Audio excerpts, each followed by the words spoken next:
Esteban, dice libre.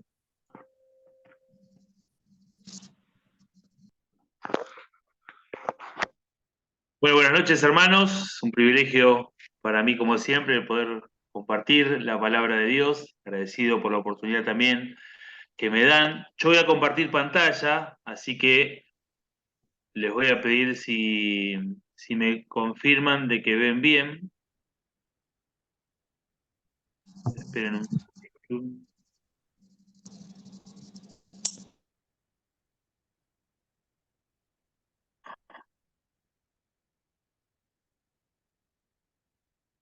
¿Se ve ahí una pantalla naranja o algo parecido? Naranja, sí. Sí, Muy perfecto. bien. Bueno, y ahora voy a minimizar esto. Ahí estamos. Bueno, ahí estaba escuchando sobre el llamado de Dios y un poquito la reflexión que hacían con relación a qué vamos a responder al llamado de Dios. Y hoy de alguna manera seguimos en la temática porque vamos a hablar de preguntas que Dios nos hace, de preguntas, las preguntas de Dios, las preguntas divinas. Y podemos, podemos leer en la palabra del Señor cuando va tomando ya el desenlace de alguna manera el libro de Job.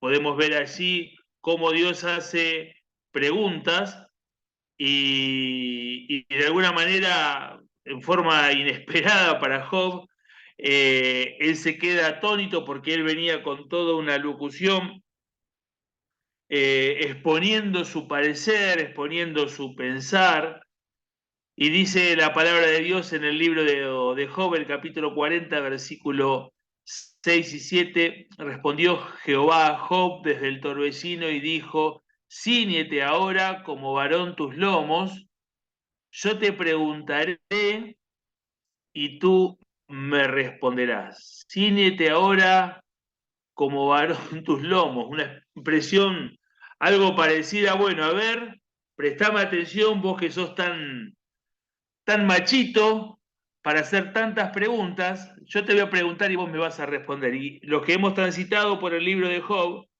sabemos que Dios empezó con una catarata de preguntas totalmente desconocidas para Job y desconocidas para nosotros 4000 años después.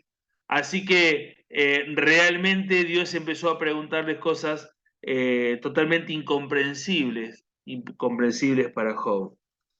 Y quiero que en esta tarde-noche podamos mirar algunas preguntas que Dios hace. Y cuando hablamos de preguntas, técnicamente hablando, una pregunta es una interpelación que se realiza con la intención de obtener algún tipo de información. Al pronunciar esta interrogación, se espera recibir una respuesta que incluya los datos buscados. Pero desde el punto de vista cotidiano, las preguntas suelen ser un tanto incómodas. De ahí vienen algunas expresiones que nos resultan familiares. Cuando hablamos, por eso dice técnicamente una pregunta, bueno, una interpelación. ¿Cómo agarro el puente para cruzar el riachuelo? ¿Cómo agarro? Preguntas. Ahora, cuando vamos a lo cotidiano, las preguntas suelen ser un poco incómodas. Suelen ser un poco incómodas. Depende la persona que las haga, lo vamos a ver, depende la característica, el tenor de la pregunta. Hay veces que no nos resulta tan cómoda, ¿no? Estamos vendiendo un producto, yo soy vendedor, estamos vendiendo un producto y ya empiezan las preguntas escabrosas. ¿Y es así o no es así? ¿Realmente tiene? ¿Qué sé yo? Lo dice ahí. Fíjate. La pregunta a veces complica, pero hay preguntas que realmente sí tienen que ver con eso de querer complicarnos la existencia, ¿no? Dice ahí, no me llenes de preguntas, me estás preguntando todo, qué hice, qué no hice, cómo lo... qué sé yo, o sea, no prestando atención a todo como para pasar un detalle. Y después la adolescente que se me pregunta sobre todo lo que hago. Y sí, uno como padre dice, bueno, está bien, quiero saber lo que estás haciendo, pero no me podés preguntar todo. Es incómodo, se genera una incomodidad en la, en la pregunta. Y eso es lo que, de alguna manera, nos pone en esa situación. Ahora bien, cuando sucede ahora en el tiempo de la política, ¿no? Cuando los políticos necesitan ponerse a la vista de todos, pero de alguna manera hay preguntas que incomodan. Entonces yo mismo dice, bueno, no se admiten más preguntas. Pero yo quería preguntar cómo va a ser para bajar la inflación. No, viste, magia no hacemos. Entonces, hay veces que las preguntas incomodan, hay veces que las preguntas generan una situación difícil de sobrellevar. La realidad es que las preguntas adquieren su verdadera dimensión cuando se combina el tenor de la misma con la persona que le realiza y quien resulta ser el interrogado. ¿Eh? Cambia cuando nosotros combinamos, ¿no es cierto? Cuando nosotros combinamos la pregunta con la persona que realiza la pregunta y quién es el interrogado. No es lo mismo que un amigo cuando somos adolescentes nos pregunta, ¿dónde estuviste? A que nos pregunte papá o mamá. ¿Eh? No es lo mismo que un compañero nos diga, ¿fuiste a la escuela? O que papá o mamá nos diga, ¿fuiste a la escuela? ¿Saliste de acá? Entonces, ahí cambia. Ahí cambia y las preguntas se nos empiezan a hacer un gran problema. Me preguntas algo y ya me agarra dolor de cabeza, empiezo a transpirar, se me ponen agua en las manos, colorado. ¿Por qué?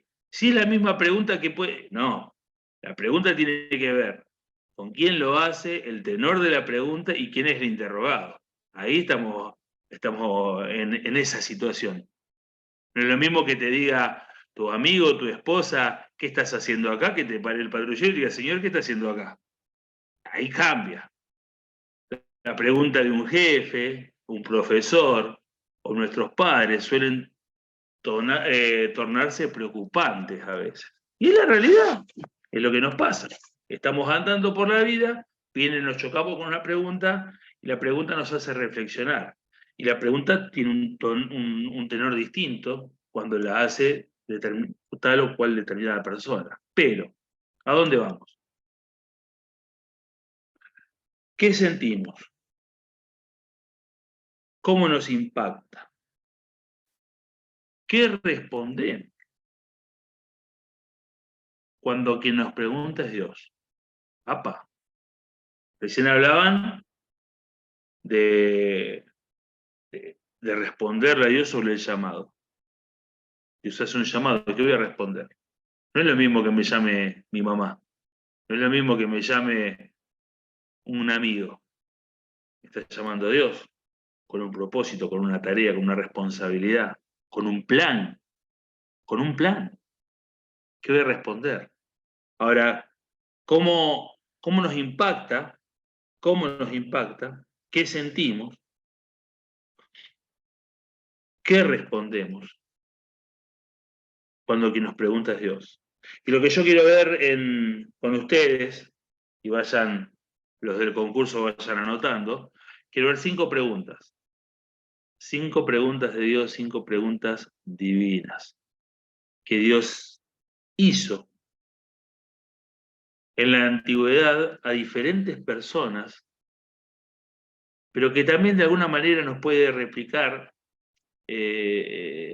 reflotar esa pregunta hoy a mí y a cada uno de ustedes. Génesis capítulo 3, versículo 9. La pregunta ahí es, ¿dónde estás tú? ¿Dónde estás tú? Es la pregunta que queda latente en los labios de Dios y solemos escuchar a cada instante. Cuando como Adán reconocemos que hemos desobedecido a Dios y nos hemos apartado de sus mandamientos. Es evidente que la pregunta de Dios va más allá de en qué lugar físico del huerto estás. Estás atrás de la palmera, estás por debajo de la parra. No iba ahí la pregunta de Dios. La pregunta de Dios es mucho más profunda. ¿Dónde estás tú? Que te tengo que andar buscando cuando hasta hace algunas horas teníamos un diálogo sincero, genuino, fluido. ¿Dónde estás tú? Que no te estoy escuchando. ¿Dónde estás tú? Que no te estoy viendo. Como si Dios no hubiese sabido qué era lo que había pasado. La realidad es que sí. Pero es evidente que quería confrontarlo a Adán y quería saber dónde estaba o cómo era, qué calidad tenía la respuesta de Adán. Si Adán de alguna manera estaba comprendiendo lo que acababa de suceder. Que no solo determinó la vida y aún la muerte física de Adán y Eva, sino que trascendió al mundo entero y hoy atravesamos todavía los dolores de aquella decisión. Pero cuidado, que si hubiésemos estado ahí nosotros hubiésemos decidido lo mismo, seguramente. Seguramente. Entonces, ¿dónde estás tú? Y pareciera que resuena nuevamente en nuestros oídos esta expresión. ¿Dónde estás tú? ¿Dónde estás en tu relación con Dios? ¿Dónde estás en tu intimidad con Dios? ¿Dónde estás en ese diálogo fluido, como decíamos, sincero, constante, abierto? Que quizás hoy Dios nos está buscando, que quizás Dios nos está buscando en el lugar donde nos encontrábamos, en el desayuno, cuando apoyábamos la cabeza sobre la almohada, cuando teníamos ese despertar con su palabra cada día. ¿Dónde estás tú?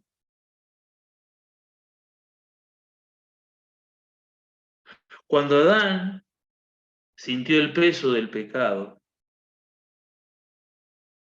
cuando sintió la carga, la vergüenza, la culpa del pecado, quiso desentenderse de Dios.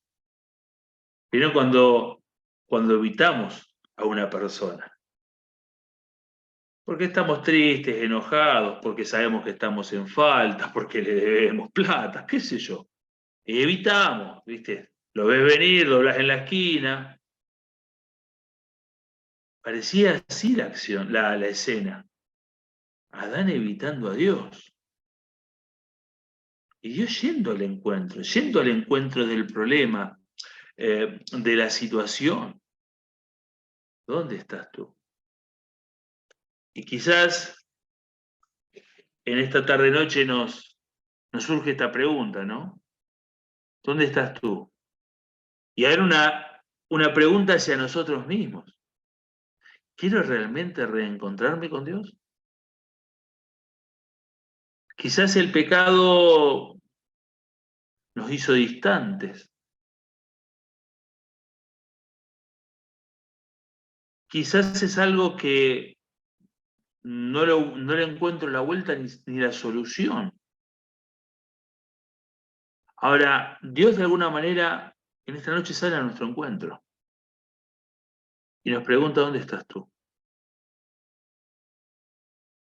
Y la pregunta es: ¿quiero realmente reencontrarme con Dios? ¿Quiero volver a tener ese diálogo fluido, constante, sincero, abierto? ¿Dónde estás tú? Pero también surge otra pregunta. ¿Haces bien en enojarte tanto? Podemos verlo así en el libro de Jonás, capítulo 4 y el versículo 4. Ese cuestionamiento que llega a nuestros oídos de parte del soberano Dios. Cuando, al igual que Jonás, no estamos de acuerdo con su accionar y nos fastidiamos de sus decisiones. Claro, lo de Jonás era algo que venía desde el inicio de la historia de él, por lo menos, mejor dicho, de la historia que nos cuenta el libro. Cuando Dios manda a Jonás a ir y a anunciar de alguna manera un mensaje de advertencia, pero que incluía un mensaje de salvación a los habitantes de Nínive. Y Jonás, muy distante de querer obedecer, de querer cumplir el mandato de Dios, se larga a una sucesión de hechos que lo llevaron, por ejemplo, hasta estar allí en el vientre del pez. Cantamos, ¿no? Una vieja canción: qué tonto fue el querer huir de Dios. No puedo huir de ti, Señor, aunque tantas veces traté. Haces bien en enojarte tanto, claro, porque cuando entendió su situación fue y predicó y anunció el mensaje de Dios en Nínive, y las personas se arrepintieron de su maldad, de su pecado, de su conducta, de su andar, y se rechifló. Claro, Nínive, un enemigo de Dios, y Dios dándole nuevas oportunidades al enemigo. ¿Cómo es esto? Se puso de la cabeza. Es la realidad. Enojado, fastidiado. Y después toda la situación con aquella planta. Y estaba muy enojado. ¿Viste cuando... Nada, hay veces, decía mi abuela, nos levantamos con el pie izquierdo, ¿no? Y todo nos cae mal. Y todo nos cae mal, los hijos, lo que dijeron, mi esposa, que dijo, que no dijo, cómo me miró, no me miró, salís a la calle, el trabajo, todo es en contra mía, el mundo en contra de mí. Pará, analizate vos. Y la pregunta de Dios a Jonás: ¿haces bien en enojarte tanto?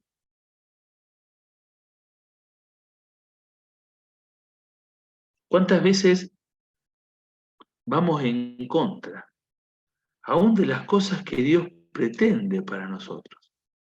¿Quiero realmente entender y conocer más a Dios?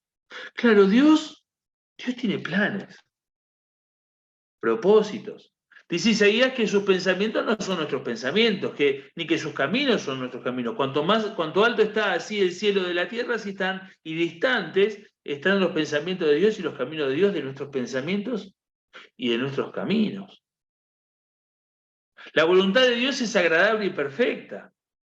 Y cada uno de nosotros somos totalmente limitados con relación a saber aquellas cosas que nos convienen, aún lo que va a suceder. Dios es soberano por sobre todas las cosas. Su capacidad de conocer el futuro y las variables de las distintas situaciones lo hace un ser único. Ahora, nosotros, como comúnmente se dice, vemos la foto de la película.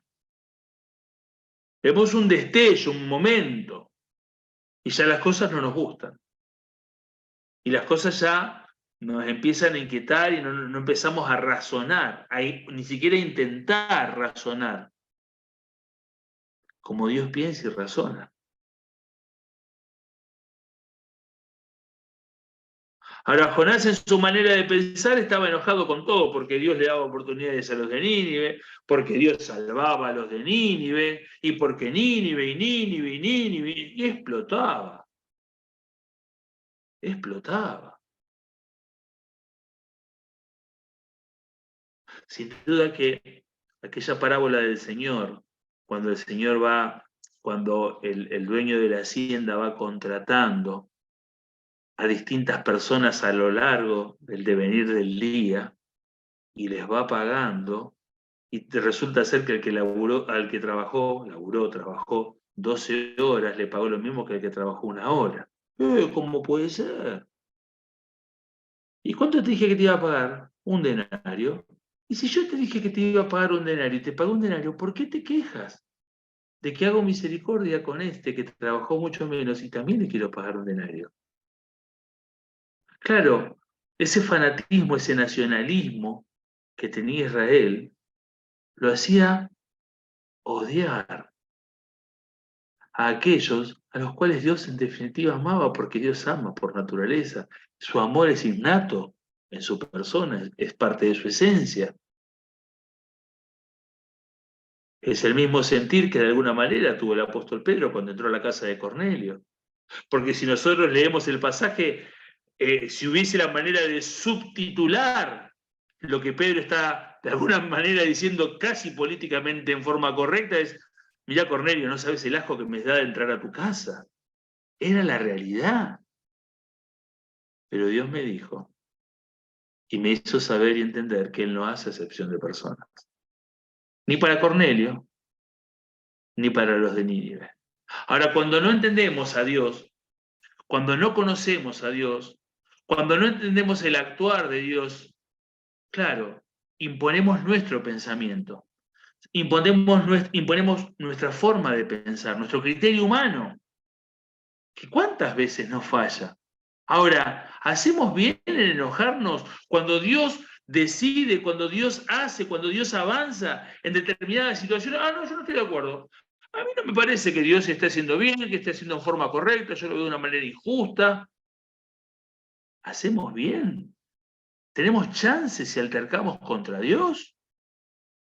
Y era la pregunta que Dios le hace, sin duda, a Jonás, pero que también de alguna manera la podemos apropiar para nosotros. ¿Quiero realmente entender y conocer más a Dios? ¿Quiero entender sus planes, su propósito, su carácter? Quiero saber de su bondad, de su gracia, de su misericordia, que un día me salvó a mí, totalmente inmerecedor de esa gracia. Ah, pero me molesta cuando Dios hace misericordia con otros o muestra su gracia. No, porque no se lo merece, mira vos. Quiero realmente entender y conocer más a Dios. Dice la siguiente pregunta: ¿hasta cuándo llorarás? Primera Samuel, capítulo 16, versículo 1. La pregunta reflexiva que nos hace el Dios de amor, cuando nos ve sufrir como a Samuel, por aquellos avatares de la vida que nos exceden, que nos angustian y que no nos permiten vislumbrar los planes maravillosos que Él ha preparado para cada uno de nosotros. Ahí está Samuel, el último de los jueces, el primero de los profetas, dice la Escritura. Ahí está Samuel angustiado, porque había venido quejoso y triste de alguna manera y le dice a Dios: el pueblo quiere un rey. Y Dios le dice: tranquilízate, Samuel, no te preocupes, no te desechan a vos, me desechan a mí. Bueno, pero cuando ese rey Saúl demuestra su verdadero carácter, cuando ese rey Saúl demuestra que su corazón no estaba ligado a Dios, este Samuel entró en un profundo dolor, una profunda angustia, y lloraba, y lloraba, hasta que Dios le pregunta: ¿hasta cuándo vas a llorar?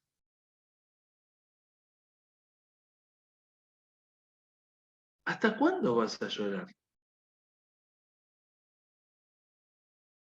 Mirá, en Belén, en la familia de Isaí, hay un muchacho.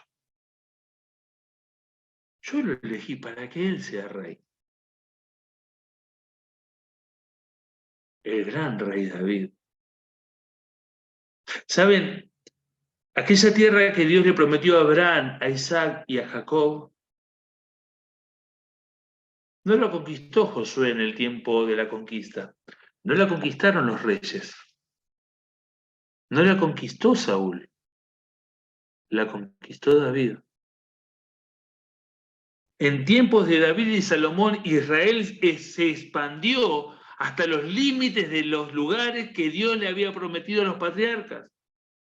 En el tiempo de David y Salomón, Israel fue un verdadero imperio, en donde todos los pueblos de los distintos confines querían hacer negocios con Israel.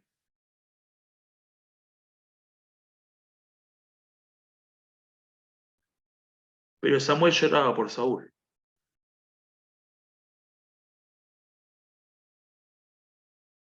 Samuel lloraba por Saúl. Yo no los estoy viendo porque minimicé la parte de ustedes.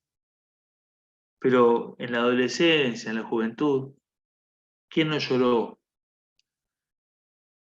por un chico, por una chica? Era el fin del mundo. Era el fin del mundo. Pensé que me quería, no me quiere, me había ilusionado. El Señor nos fue mostrando qué era lo que tenía reservado para nosotros. Samuel lloraba con angustia por Saúl. Por Saúl lloraba. No tenía ni la más pálida idea de lo que Dios iba a hacer con David. Pero él lloraba por Saúl.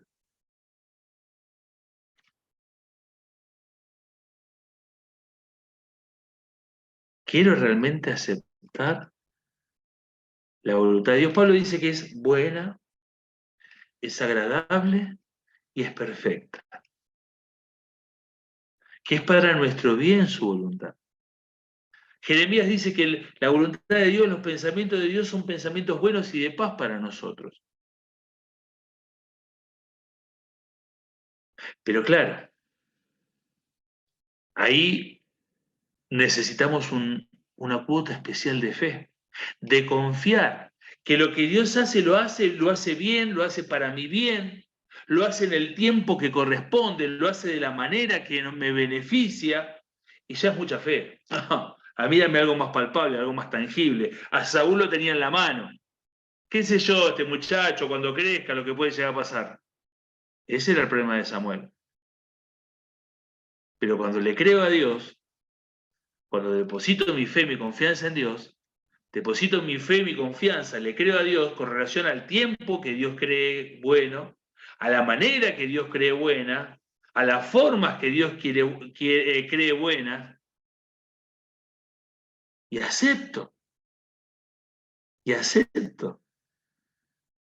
lo que Dios prepara a través de su buena, agradable voluntad.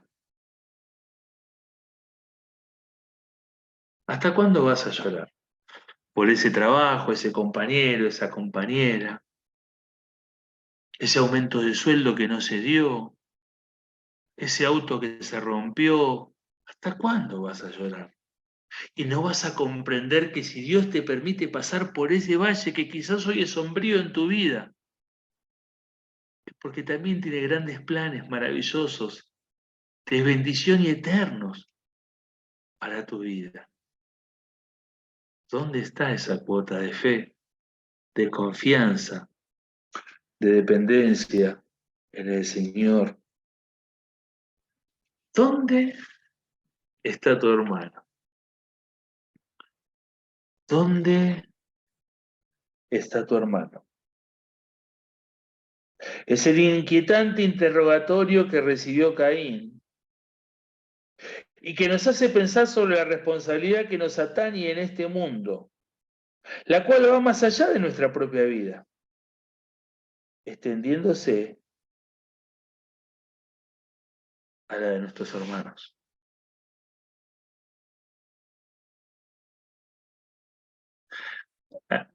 Hay veces que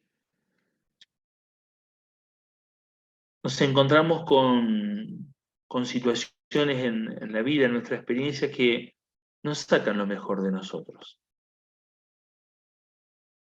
Y por alguna razón hay veces que algún hermano o alguna hermana, nos cuesta nuestro ánimo, nos cuesta nuestro carácter y quizás queremos saber poco, quizás no me interesa tanto,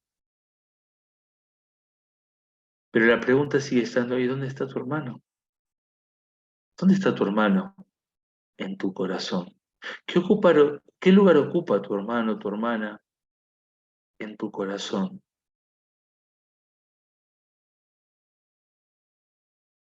Somos un pueblo, somos iglesia, cantamos, somos una nación, somos un cuerpo.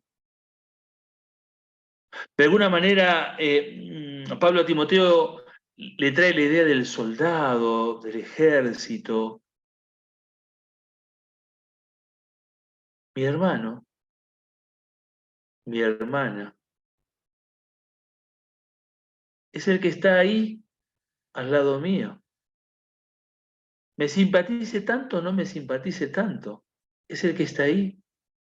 Por él, por ella murió Cristo.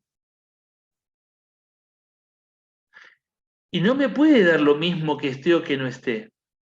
No me puede dar lo mismo que esté bien o que esté mal espiritualmente, anímicamente, económicamente, sentimentalmente. Me tiene que interesar. Porque si esto es una gran batalla contra las huestes de Satanás, y si nosotros como iglesia somos un cuerpo, ¿cómo que no me interesa cómo está? ¿Viste que no vino Juancito? Qué sé yo, viste que Juancito a veces viene, a veces no viene, ni te calenté. ¿Cómo? ¿Dónde está tu hermano? A los que les gusta jugar al fútbol. No vino el 5 y el 8. Barta. ¿Cómo que no importa? Sí que importa. Estamos en desventaja. Corremos riesgos. Tenemos peligro. ¿Cómo que no te importa dónde está tu hermano? Es el que está al lado tuyo. El que te guarda a vos y vos guardas de él. Decía que por él murió Cristo. Y tenemos que tener mucho cuidado. Porque si Cristo murió por él es porque lo ama. Si Cristo murió por él es porque realmente tiene un valor especial para Dios. Cuidado con que mi pensamiento sea no sirve para nada. Me estoy poniendo de la vereda diferente a la que se pone Dios. A veces cuando estamos enojados, nada, no sirve para nada, déjalo. Cuidado. Tiene el mismo valor que yo, la sangre de Cristo. Cuidado. Dios tiene planes con él. Dios tiene propósitos con él. No sea yo hallado de la vereda de enfrente de donde está Dios. ¿Quiero realmente amar como Dios? ¿Quiero realmente expresar mis sentimientos como los que tiene Dios? ¿Quiero realmente dejar que el Espíritu de Dios actúe con libertad en mi vida para que se manifieste en mí el carácter de Dios, por ejemplo, el amor a mi hermano?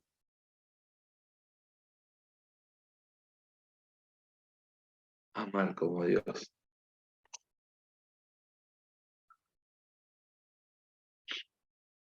Dios le preguntó a Moisés, ¿qué tienes en tu mano?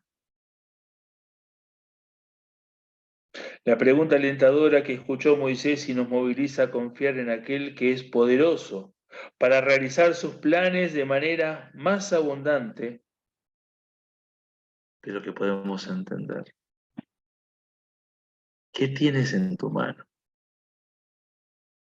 Una valla de alguna rama de algún árbol. Pero ¿y en las manos de Dios? ¿En las manos de aquel que alimenta multitudes con 5 panes y 2 peces? ¿En las manos de aquel que hace abrir las aguas del Jordán o del Mar Rojo? ¿En las manos de aquel que tiene poder para sanar y resucitar? grandes maravillas. Pero la pregunta resuena aún en nuestros oídos. ¿Qué tenés en tu mano? Y acá yo sé hacer bordados. Y acá está mi título, me recibí de maestra. Y acá está mi título, me cuesta, pero estoy terminando la carrera de contador. Los pongo en las manos del Señor. Los pongo a los pies de la cruz para que lleven fruto. Fruto. Para honra y gloria de Dios. Fruto de vida eterna. ¿Qué tenés en tu mano que le puedas ofrecer a Dios? Tus talentos, tus títulos, tus capacidades, tus dones, que Dios te dio. Que Dios te dio. Para que con ellos y el Espíritu suyo morando en tu vida puedas hacer maravillas para su honra y gloria. ¿Qué tenés en tu mano? Que aún no has ofrecido. ¿Qué tenés en tu mano que aún no lo has rendido a Dios?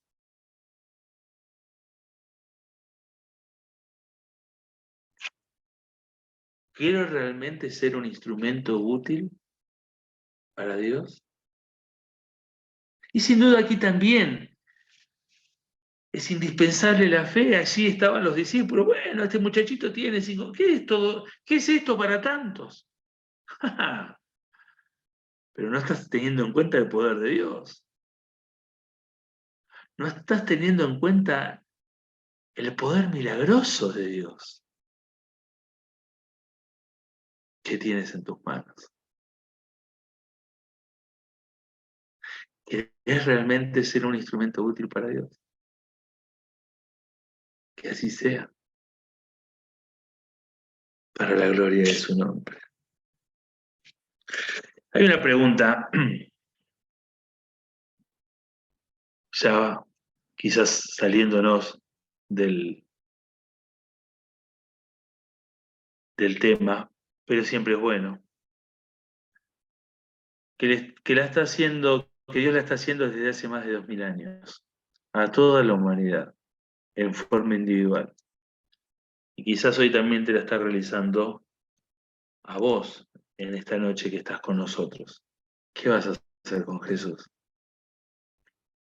¿Qué vas a hacer con Jesús? Murió en la cruz porque mis pecados y tus pecados a ambos nos separaba de Dios.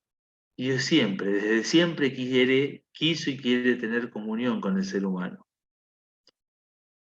Por eso Jesús oficia como puente, de ahí viene la palabra pontífice. Es un puente para que nuestra relación, que está rota por causa del pecado, pueda ser sanada en la persona de Cristo. Cristo vino a este mundo a morir por tus pecados y por mis pecados. Vino a bendecirnos, vino a llenarnos de su gracia, de su misericordia, pero lo excluyente es que vino a darnos la posibilidad de que nosotros tengamos una relación con Dios a través de Él, a través de su sacrificio en la cruz del Calvario. Para que si creemos en ese sacrificio, si creemos que Jesús murió por cada uno de nosotros y nos arrepentimos de nuestros pecados, podamos tener una relación, una comunión, una intimidad con Dios y nuestra vida sea totalmente nueva, totalmente transformada. Si aún no has hallado la respuesta a esta pregunta, es indispensable que la busques en tu corazón. ¿Qué vas a hacer con Jesús? Queridos, Dios los bendiga.